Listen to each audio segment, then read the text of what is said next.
In the world of The Sopranos, people get shot, beaten, and locked up, but many times the thing that really destroys them is not a bullet or a prison sentence, it is a rumor. A few words passed around a table at the Bada Bing, a joke in the back of the pork store, a small story told by someone who heard something can erase a man standing, push someone into a grave, or tear a family apart. In that world, your name is almost your whole life. Once your name is stained, you do not really get it back. That is why rumors in The Sopranos feel so dangerous. They are not just background noise. They are weapons. To understand why rumors are so strong in that world, you first have to look at how those people live. Everything in that life is built on secrecy. The men cannot talk openly about what they do for a living. They do not sign contracts, they cannot complain to the police, they do not keep honest books. They live off handshake deals, quiet understandings, and spoken promises. Because so much of the truth has to stay hidden, people naturally fill in the gaps with stories. Nobody ever really knows the full picture, but everyone is always trying to guess it. That guessing becomes gossip, and the gossip becomes what everybody knows. On top of that, the whole culture is based on respect, reputation, and fear. When you cannot go to court, your good name is all you have. Men want to be seen as tough, loyal, smart, and dependable. Women want to be seen as loyal wives, good mothers, and not a problem to their husbands. So whenever a rumor starts that touches one of those things, toughness, loyalty, manhood, faithfulness, it cuts deep. It is not just talk. It says something about whether you belong in that world at all. That is why people overreact. That is why a joke can almost start a war. That is why simple gossip can lead to a body in the woods. One of the clearest examples of this is Vito Spatafor. For years, Vito is seen as a solid earner and a loyal man. He is not high profile like Tony or Silvio, but he is trusted. He has a wife, kids, a big house, and a place at the poker games. He makes money for the family and never causes much trouble. In the eyes of the other guys, he is one of us. Then, with one moment in that gay bar, all of that is turned into a rumor. When a couple of made guys spot Vito dressed in leather and dancing with another man, what they really see is not just Vito in that bar. They see what this will sound like when it becomes a story. They know as soon as they drive away and tell someone, it will become Vito is a fag. Repeated again and again in every corner of their world. They do not need proof after that. No investigation, no real attempt to understand. The rumor is enough. They live in a world where being gay is seen as worse than most crimes. It is treated like something that cancels out every other good thing about you. From that moment on, Vito is already half dead. Even before Phil and his guys finally get to him, he is destroyed by what people are saying. He cannot come back to New Jersey. He cannot walk into the pork store and act like nothing happened.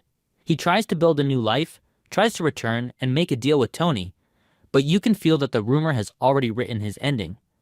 No one is willing to stand up in public and say, "We will ignore this." Tony might think in private that Vito is a good earner, that maybe he can use him, but even he has to think about what the other guys will say, what New York will say, how it makes him look as boss. In a twisted way, you can argue that the actual fact that Vito is gay matters less than the rumor about it. If it could somehow be kept secret, maybe he keeps living, keeps earning. It is the spread of the story that kills him. Once his name and that word are joined in every mouth in that world, the rest is almost mechanical. You see how powerless the truth is in that moment. Vito is not weak, not disloyal, not an informant. He is just something the culture cannot accept. The rumor becomes a death sentence written in plain speech.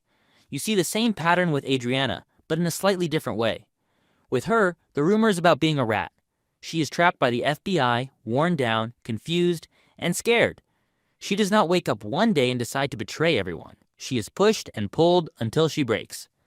But in that world, nuance does not matter. Either you are talking to law enforcement or you are not. Even the hint that you might be cooperating is as deadly as a confession. Notice how careful the FBI is? They do not want everyone to know they turned her, because they know what would happen. But at the same time, they are counting on the fact that secret cooperation cannot last forever. People vanish. People change their behavior. People say the wrong thing. You can feel that tension in Adriana. She knows that if it ever becomes a rumor that she is talking to the feds, there will never be a chance to explain how it started. There will be no honest talk about her being pressured or sick or confused. In that culture, she's a rat is all anyone needs to hear. When Silvio takes her for that ride, she still thinks there is a chance to run away with Christopher. But in reality, The decision has already been made somewhere else, based on what is known, half known, or guessed. It is not even clear if every single person at the top knows every detail of her case. They know enough. They know the story. And that is enough to justify her death. Here again, rumors and half-truths do the work of a judge and a jury. There is no formal trial. The gossip, the suspicion, and the small bits of confirmed truth all bleed into one thing: a reputation that someone cannot come back from. A different kind of rumor almost causes a war between New Jersey and New York. It starts with a joke about Johnny Sack's wife. Ralph Cifaretto makes a cruel wisecrack about her weight. On the surface, this is not even a rumor about something new. Everyone already knows Ginny is heavy. It is not secret. But the way that story travels is what turns it into a crisis. Once the joke is repeated and passed around, it becomes less about the words themselves and more about what it says about Johnny Sack's dignity. Guys are laughing about his wife behind his back. He imagines rooms full of people picturing him as a man who cannot control his own household, a man to be laughed at. Again, we see how important the idea of respect is. Johnny Sack is not really seeking truth. He is not trying to confirm the quote in some fair way. He is reacting to the story as it echoes through their world. He wants Ralph killed over it. He is ready to risk peace between the families over a rumor and a joke. The fact that this could lead to serious bloodshed shows how dangerous this kind of talk can be. In a normal world, people gossip, someone apologizes, everyone moves on. In their world, laughter at the wrong person can lead to bodies in trunks. The way the joke spreads also shows how these men operate. They hang around strip clubs, back rooms, cars, and restaurants all day. They do not have normal jobs where their minds are busy 8 hours a day, so they fill the empty space with talk. Who said what? Who looked at who? Who might be cheating, stealing, cooperating? Who might be cheating, stealing, cooperating because there are no official memos carry a lot of weight because there are no official memos?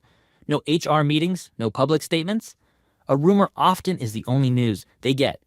And because these guys live in constant fear of betrayal and disrespect, they pay attention to every piece of it, even outside the big life and cantion to every piece of it.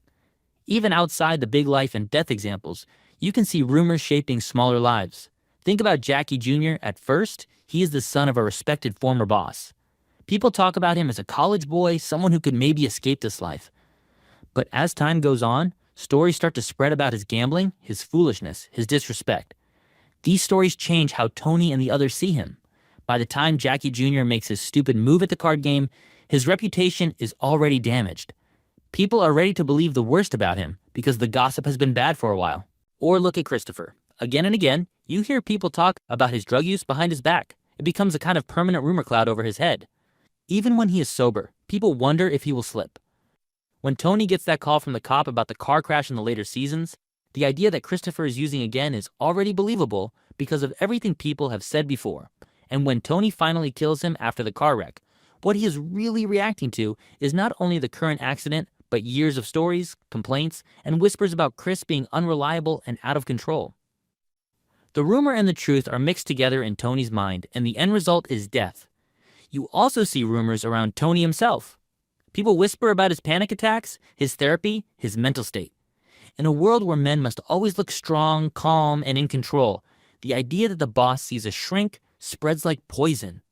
Tony does everything he can to keep it quiet, because he knows that if it becomes a popular story, it will change how everyone looks at him.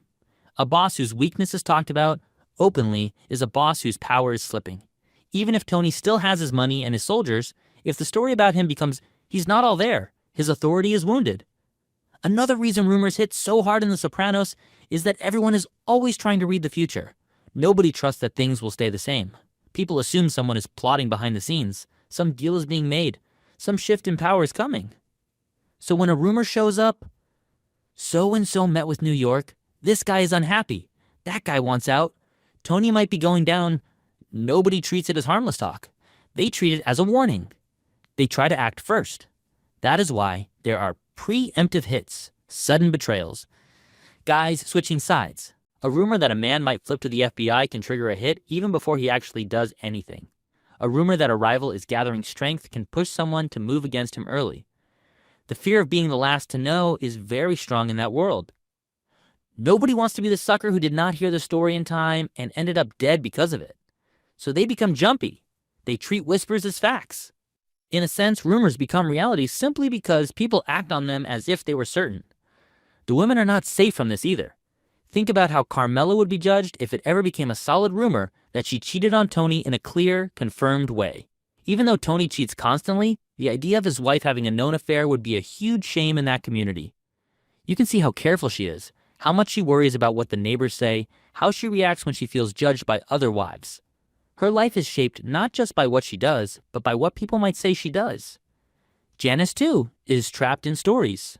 She shows up as the sister who ran away to the West Coast, who chased gurus and tried different identities. You can feel that the old stories about her, the nickname Parvati, the memories of her past actions all cling to her in the eyes of the others. When she tries to present herself as a respectable wife later on, those old stories are still there. People do not fully buy the new Janice because the old rumors continue to live in the back of their minds. So why does this happen so often, and why does it ruin so many lives? First, because their world leaves very little room for open, honest talk. If someone hears that you might be a problem, a rat, a thief, a traitor, a weak man, they cannot just sit you down and ask you straight out. Admitting they heard such a thing sometimes is itself dangerous. People hide behind what they just heard. Decisions are made in back rooms and car rides. The person at the center of the rumor does not get to stand up and defend themselves. By the time they know what is being said, it is often too late. Second, because the standards are so extreme. In that culture, there are certain marks you cannot wash off. Being labeled a rat, gay, weak, or disloyal is not something you can slowly fix with good behavior. Once those words are attached to your name, they stick. And since your reputation is your currency, once that currency is broken, you are bankrupt. There is no safe middle ground. Normal people can survive bad rumors. They may lose some friends or respect, but they go on. In The Sopranos, a serious rumor often means you either have to run, hide, or die. Third, because everyone is trapped together, these are not people who can move to another city and start fresh easily. They are tied to the same neighborhoods, the same social circles, the same businesses. Everybody knows everybody. The same group of guys has been sitting in the same chairs for years. So a rumor has nowhere to go but around and around that tight circle. It never really dies. It just becomes part of the background. Vito's name will always be linked to that bar. Adriana's name will always be linked to the FBI. Ralph's name will always be linked to the joke about Ginny. These stories do not fade, they harden into legend. In the end, rumors in The Sopranos are like invisible bullets. You cannot see them, but you see the holes they leave behind. A side comment here, a raised eyebrow there, a whispered story in a smoky back room, and suddenly a whole life is tilting toward ruin. The show uses this again and again to remind us that for these characters, the most dangerous thing in the room is not always the gun on the table. Sometimes it is the story being told in the corner, the laugh that spreads too far, the quiet line that begins with "you didn't hear it from me."